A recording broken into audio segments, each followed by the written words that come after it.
Hello friends, good morning. Phytotoxicity of insecticide lecture complete and provided by S.R. Sirvi.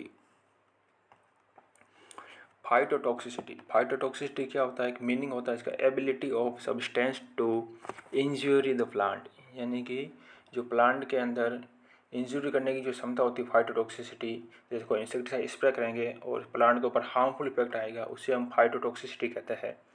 The application of pesticide or insecticides on plants is intended to control the pest without causing adverse or harmful effect to plant. It is common to see some adverse insecticide in field which is called phytotoxicity. इसका mean ये होता है कि किसी पदार्थ को जैसे पौधे पर को हार्मफुल किए बिना जैसे कोई इंसेक्टिसाइड स्प्रे करेंगे तो उसका हार्मफुल या कोई साइड इफेक्ट के विदाउट वो प्लांट को ऑब्जर्व करना चाहिए, यानी कि कोई उसको प्रतिकूल प्रभाव नहीं होना चाहिए. जैसे फाइटोटॉक्सिसिटी टाइप्स, ये 2 टाइप्स का होता है. First temporary and second permanent. Temporary phytotoxicity which allow the plant to recover after showing phytotoxicity, यानी फाइटोटॉक्सिसिटी ऐसी फाइटोटॉक्सिसिटी जो प्लांट को रिकवर होने पर वापस प्लांट लिविंग स्टेज में रहता है. और सेकंड है permanent phytotoxicity leading to the death of affected part of whole plant, यानी किसी भी प्लांट, जैसे कोई प्लांट है उसके किसी एक पार्ट पे आ गया, जैसे लीव्स पे है, स्टेम पे है, रूट पे है, तो क्या फिर होल प्लांट, पूरे प्लांट को डेथ हो जाती है या प्लांट ड्राई हो जाता है. इम्पोर्टेंट पॉइंट ऑफ फाइटोटॉक्सिसिटी, इसके मोस्ट पॉइंट क्या है फाइटोटॉक्सिसिटी के, कि most insecticide are not phytotoxicity, यानी कि सारे इंसेक्टिसाइड वो फाइटोटॉक्सिक नहीं होते. At ordinary recommended concentration but show temporary and permanent phytotoxicity when applied indiscriminately at much higher concentration, यानी कि किसी भी इंसेक्टिसाइड को हम हाई कंसंट्रेशन में अगर अप्लाई करेंगे तो उसमें फाइटोटॉक्सिसिटी प्राप्त होने की क्षमता बढ़ जाती है.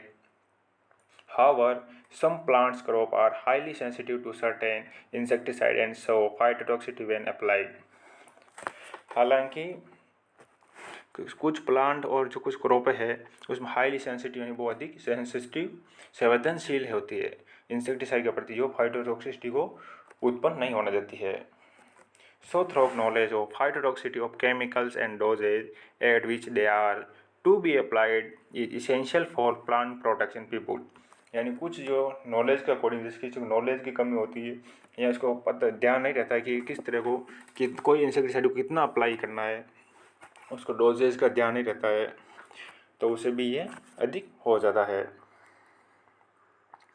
फाइटोटॉक्सिसिटी कैन ऑक्यूर व्हेन, यानी फाइटोटॉक्सिसिटी कैसे उत्पन्न होती है, जैसे a material is properly applied directly to the plant during adverse environment condition. अगर जैसे किसी ने कोई मटेरियल नहीं, कोई पेस्टिसाइड है, इंसेक्टिसाइड को अप्लाई किया डायरेक्टली और प्लांट के अंदर उस कंडीशन में जब उसमें क्या है कि इन्वायरमेंट भी उसके लिए सूटेबल हो.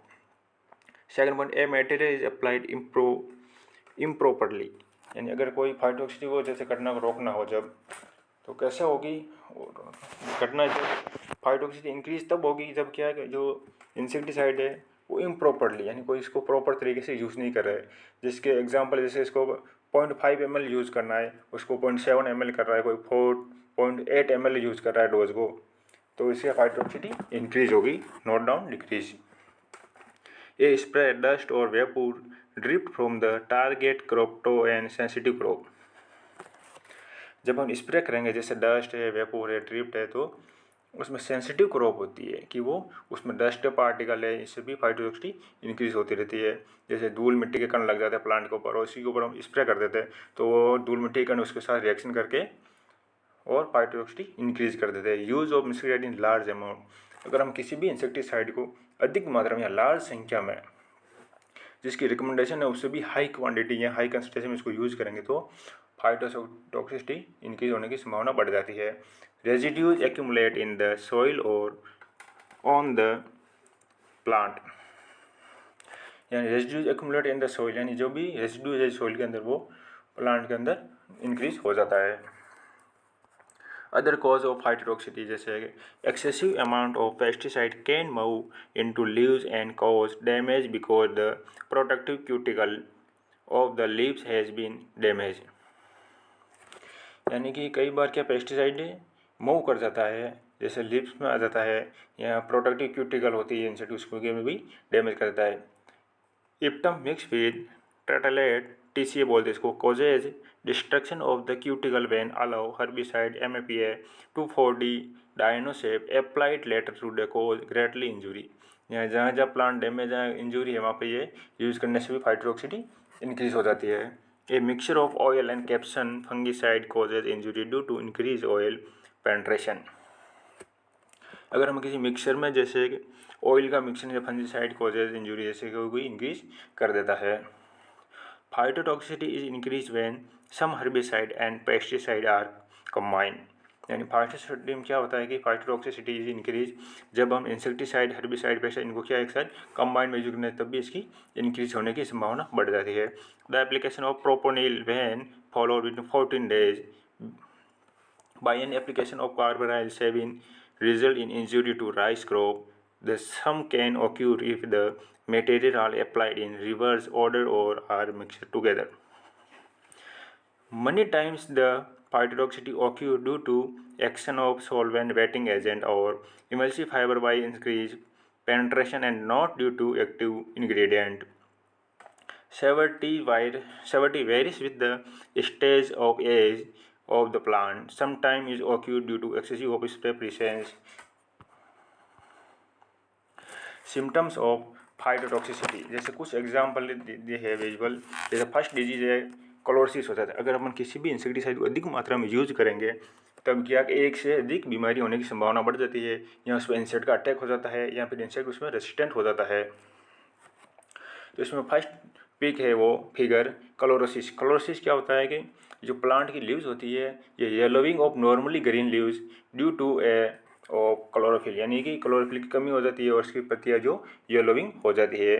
सेकंड दिख रहा होगा आपको कि ब्राउजिंग ऑफ लीव्स। ब्राउजिंग क्या होता है कि कोई प्लांट की उसकी लीव्स है, the way browsing the way some leaves are और फ्रूट्स टर्न पर्पल और ब्राउनिश कलर। अगर जो प्लांट की लीव्स होती है वो या तो पर्पल कलर हो जाएगी या फिर वो ब्राउनोज कलर में हो जाएगी। इन मिनरल इम्बैलेंस, इसमें क्या होता है कि इस कंडीशन में मिनरल इम्बैलेंस हो जाता है, paste feeding and environment condition और डिजीज एक्टिव हो जाता है। थर्ड है नेक्रोसिस। नेक्रोसिस में क्या होता है, जो प्लांट का लीव्स है ये कॉटन का लीव्स है, इसमें क्या है कि ये प्लांट जैसे साइड से स्कर्पिंग हो रहा है और येलोविंग हो जाता है। स्कॉर्चिंग में क्या होता है कि ब्राउनिंग ऑफ प्लांट टिश्यू, जो प्लांट का टिश्यू होता है लीव्स के ऊपर जो कोना कोना मार्जिन, उसको हम जो browning of plant tissue include leaf margin and tip the yellowing and darking of the wines.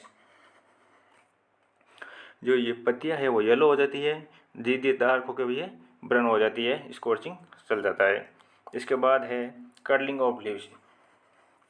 High picture में देखा कर्लिंग क्या होता है कि इंसेक्ट डैमेज एंड डिजीज, इसमें जैसे कोई सकिंग पेस्ट अटैक कर गया, जैसे एबायोटिक डिसऑर्डर और इवन हर्बिसाइड सकिंग पेस्ट जैसे एफिड, थ्रिप्स, वाइट फ्लाई, ये इसमें अटैक करने के बाद ये कर्लिंग ऑफ लीव्स के सिम्टम्स है।